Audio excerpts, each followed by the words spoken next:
Hello friends, it's Kristie Marcotte. In today's video, I'll be using Paper Rose Studios Mediterranean Vibes 12x12 paper collection. I also have the Mediterranean Basics 12x12 collection, and the two work beautifully together. I immediately fell in love with the Mediterranean Vibes collection. The colors are beautiful, I love the designs. It's a very different look from what I see every day here in the Pacific Northwest. And generally I would go for the 6x6 size, but I really like the look of the cut apart images and sentiments, so I decided to go with the 12x12 size. And I think the designs are still small enough to work for cards. The 12x12 collection includes 12 double-sided pattern papers, 2 each of 12 designs. And I love that the back of the front cover is all sentiment cut aparts.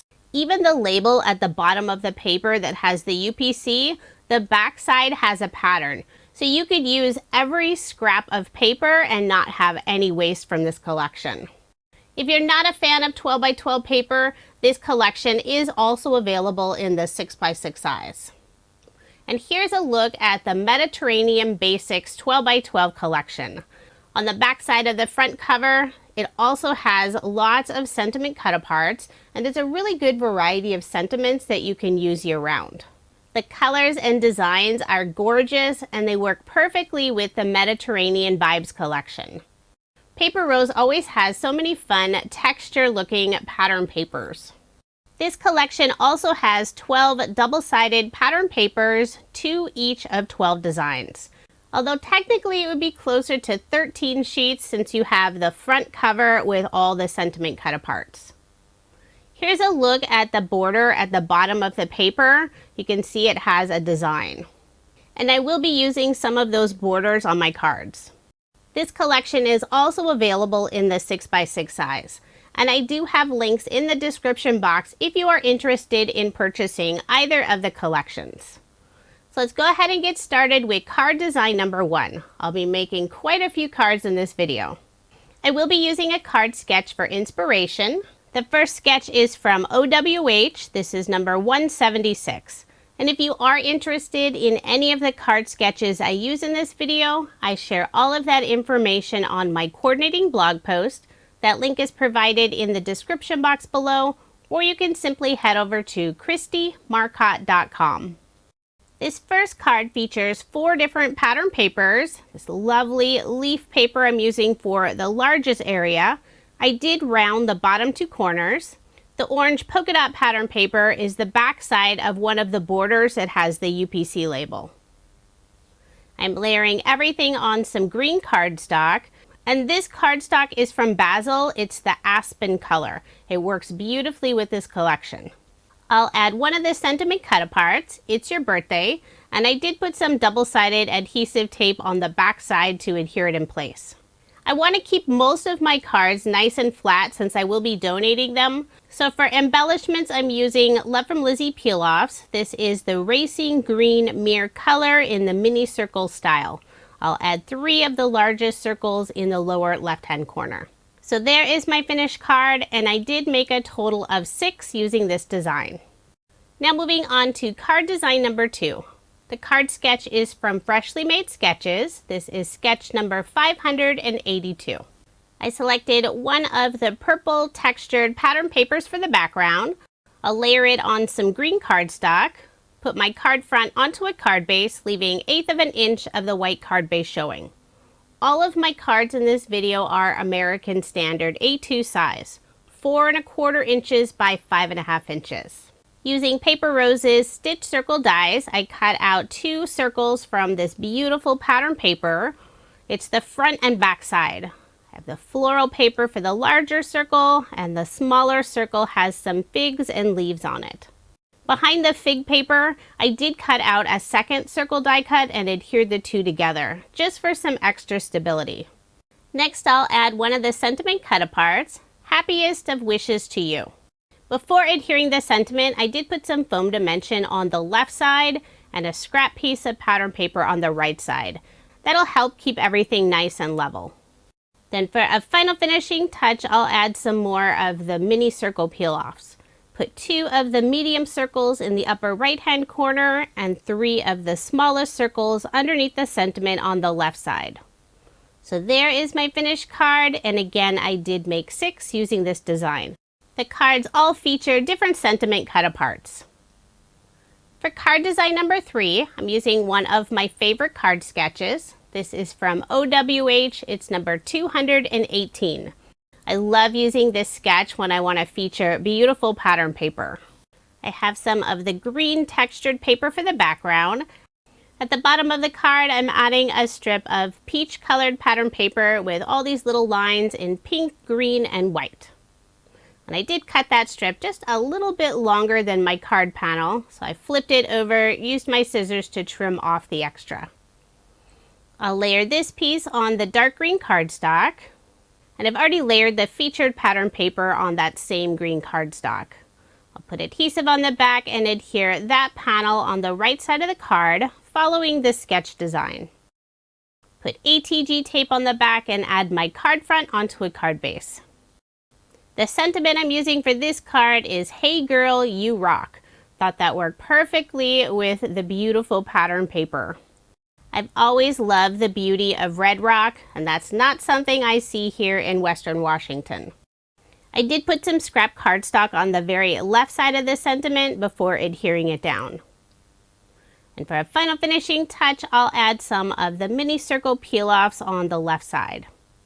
So there is my finished card, and I did make 6 using this design. I have probably made over 1,000 cards using this card sketch. It's a great layout and really has a nice balance to the card. For card design number 4, I'm not using a card sketch. I have some soft orange watercolor looking paper for the background, and I'll be layering it on some orange cardstock. I selected this lovely peach, or maybe it's nectarine pattern paper, and I cut it out using Paper Rose's Banners number 2 large die set. On the left side of the banner, I'll add a strip of green and white stripe paper, and this is the back side of one of the borders that has the label on it.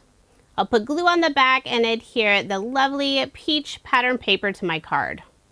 On the left side of the card, I've added a 1.5 inch strip of the peach colored pattern paper with all the little lines, same pattern paper I used on the previous card. I'll layer this piece on some orange cardstock, and I'm not sure of the brand of cardstock since it didn't have a label on it.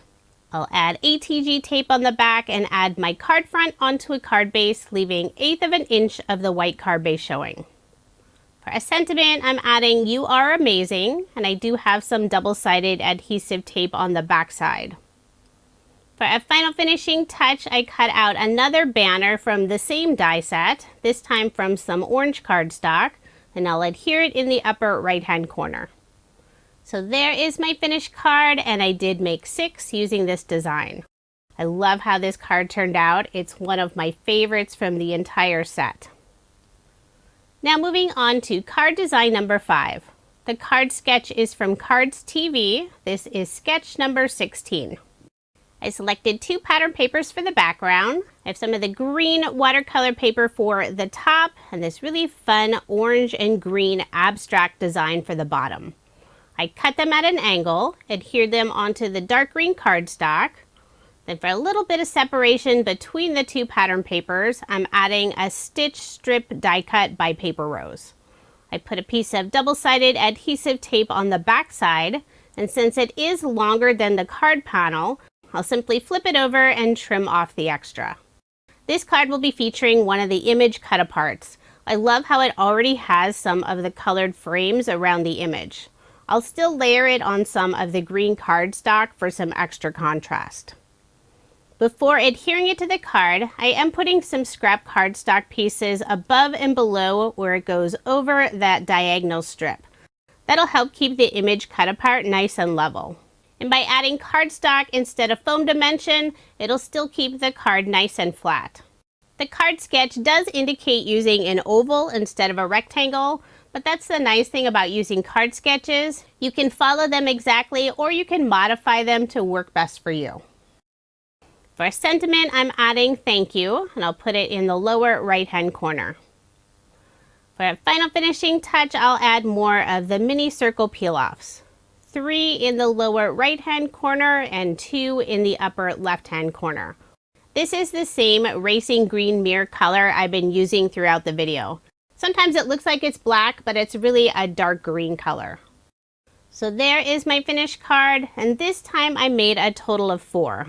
All of the cards feature different image and sentiment cut-aparts. And it's because of the cut-apart images that I went with the 12 by 12 size. The 6 by 6 paper collection also includes the cut-apart images, just a scaled-down version. Now moving on to card design number 6. The card sketch is from Cards TV. This is sketch number 3. I selected 2 pattern papers, have the purple textured paper for the larger portion, and some fun stripe paper with purple, pink, white, and green stripes for the top. I'll add both of them onto some purple cardstock, and this is another cardstock I'm not sure of the brand or the name. I have a ton of cardstock that's been in my craft room for over 15 years, so it's always nice to find a color that matches beautifully with a collection. I'll put adhesive on the back and add my card front onto a card base, this time leaving 1/4 of an inch of the white card base showing. This card will also feature one of the cut-apart images. I decided not to layer it on any of the purple cardstock, but I do want to add just a little bit of dimension, so I'm adhering it onto some thick white cardstock. It's the same 120-pound cardstock that I use for my card bases. I miscreased a bunch of card bases, and I didn't want that cardstock to go to waste, so I'm using it for sentiments and also dimension. So there is my finished card, and this time I made a total of 4. I decided to keep this set nice and simple. Now moving on to my final card design. This is card design number 7. The card sketch is from Freshly Made Sketches. It's number 583. I thought this looked like a really fun sketch, and you can interpret it all kinds of different ways. Instead of adding the rainbow, I'm using a semicircle that I cut out from some of the purple watercolor paper. I used some light tan cardstock for the narrow strip. Added both of those pieces onto some fun pattern paper that's an off-white and has all the little lines all over it. I'll layer that piece on the dark green cardstock, add my card front onto a card base. Next I'll add the sentiment just because, and I do have some double-sided adhesive tape on the back to adhere it in place. I cut out 2 foliage die cut pieces. I used Paper Rose's Dainty Foliage die set. The set includes 3 different dies. I know I did show more. I like to combine different sets on my magnetic sheets. I'll put glue on the back and adhere both of those pieces on the right side of the sentiment. I also cut out a tiny bow die cut from some pink cardstock, and this is part of Paper Rose's Tiny Bows die set. I love this set. It's perfect for adding just a little extra something to your card. Plus it doesn't add the extra dimension that ribbon or twine would add. I'll put glue on the back and adhere it toward the lower portion of the foliage. Then for a final finishing touch, I'll add 3 of the larger peel-off stickers underneath the sentiment on the left side. So there is my finished card, and I did make 6 using this design. After making 38 cards, I still have a ton of the sentiment cut-aparts left over. I've popped them all in a bag. I love the variety of colors and sentiments, so I will be hanging on to these since I still have quite a bit of the pattern paper left over. I really love this collection, so I'm hoping I'll have enough time to pull it out and make more cards. Now here's another look at the 38 cards I made using Paper Rose Studios Mediterranean Vibes and also Mediterranean Basics collection. I used the 12 by 12 size, but both collections are also available in the 6 by 6 size. This was a fun set of cards to make. I love the colors and designs, and I think these would work for either masculine or feminine cards. Sometimes it's tricky to find a good masculine collection. If you are interested in any of the products I used in this video, I do have links provided in the description box below. Paper Rose is based in Australia, and they do ship their products internationally, but you can also purchase them here in the US, and I have links for both locations in the description box below. Thank you so much for watching, and I hope you have a wonderful day.